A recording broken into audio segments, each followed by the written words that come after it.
Good day mga kap, welcome back na naman sa panibagong vlog. Samahan niyo akong muli sa aking paghahanap buhay bilang MC Taxi Rider. Alas 9 ng umaga na magsimula tayo maghanap buhay. Ang totoo niyan, wala talaga akong balak bumiyahe ng mga oras na yan. Kaso nga lang, nanghihinayang ako sa natitirang oras na meron ako bago pumasok yung anak ko. Kaya naisipan ko na bumiyahe na lang. Hindi rin naman ako umaasa na may malaki akong kikitain sa mahigit 2 oras kong biyahe. Basta kung ano na lang yung kayang abutin ng biyahe, okay na kahit magkano, blessing na rin yun. Itong unang booking natin ay QC to Manila lang naman na may layong 4 kilometers. At dahil 2 oras lang yung kaya natin biyahihin, hindi na ako kumuha ng masyadong malalayong booking para makabalik agad ako sa bahay. At fast forward na nga tayo papuntang drop-off area. Pagdating nga sa destination area, medyo nagtawanan kami ni ma'am dahil kamote ako, hindi ko nasunod yung instruction niya. Mali yung unang drop-off ko sa kanya, kaya yun, lumipat kami sa susunod na gate. Medyo gumapa nga lang tayo ng onte at simula dun sa Mendiola, nakakuha naman tayo dito sa Lacson Avenue. Bali itong pangalawang booking naman natin ay Manila to Makati lang naman na may layong 8.1 kilometers. Dito sa puntong to, medyo napakuha na ako ng malayo. Wala na akong no choice medyo umina yung demand ng booking. At kahit alam kong traffic yung dadaanan namin, wala na akong magawa kundi ilaban tong biyahe na to kaysa naman wala tayong kitain. Sa mga oras na yun, hindi na talaga ako namili ng biyahe. Bukod nga walang pumapasok, limitado lang yung oras na meron tayo. Alam ko hindi na bago sa inyo to, yung pagiging mapili natin. Yung kasi minsan nagiging dahilan kung bakit ang bagal natin makarating sa mga lugar na gusto natin puntahan. Minsan kasi masyadong malawak at malayo ang tingin natin sa buhay. Masyado rin kasi tayong tutok na tutok sa resulta. Ang ibig ko lang naman sabihin dito ay bigyan din natin ng pansin yung mga maliliit na bagay na dumarating sa buhay natin. Minsan kasi yung mga piraso na yan, hindi natin alam yan pala yung missing piece sa malaking binubuo nating pangarap. Kaya maging thankful tayo sa mga maliliit na bagay na yan para maging deserving tayo sa mga malalaking parating. At mabalik na nga tayo sa biyahe. Simula Rockwell, Makati, gumapa nga ako papuntang Coronado, Mandaluyong. Dito na natin nakuha yung pangatlong booking natin. Sa mga oras na yan, pauwi na ako. At dahil estudyante nga rin tong huling booking natin, naisipan ko na ilibre na lang siya. At eto na nga ang mga sumunod na nangyari.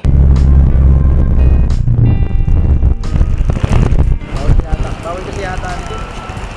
Bawal yata ito. Okay na yun, ma'am. Huwag mo nang bayaran. Huwag mo nang bayaran. Kaya nga pinaka-handle ko sa'yo dahil sasabi, pauwi na ako eh. Sabay na lang nila. Oo nga.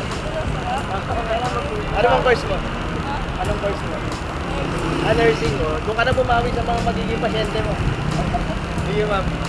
Total na banggit na nga rin natin yung mga maliliit na bagay. Alam kong balang araw meron tong magiging impact sa kanya. Darating din yung panahon na meron na siyang mas kayang gawin. At umaasa ako pag dumating yung panahon na yun na sana mas marami pa siyang matulungan na kababayan natin. At sa pagpapatuloy nga ng ating kwento, pag uwi ko ng bahay, dali-dali kong inasikaso yung panganay kong babae. Nasa trabaho pa kasi si Mrs. Ganyan yung setup namin kapag wala siya. Ako muna yung nagtitake over ng pag-aasikaso sa mga bata. Dumaan na nga rin muna kami kay Mrs. bago pumunta sa eskwelahan. Medyo nagre-request kasi ng ibang tali ng buhok yung anak ko eh. Ang pinaka-specialty ko lang naman ponytail eh.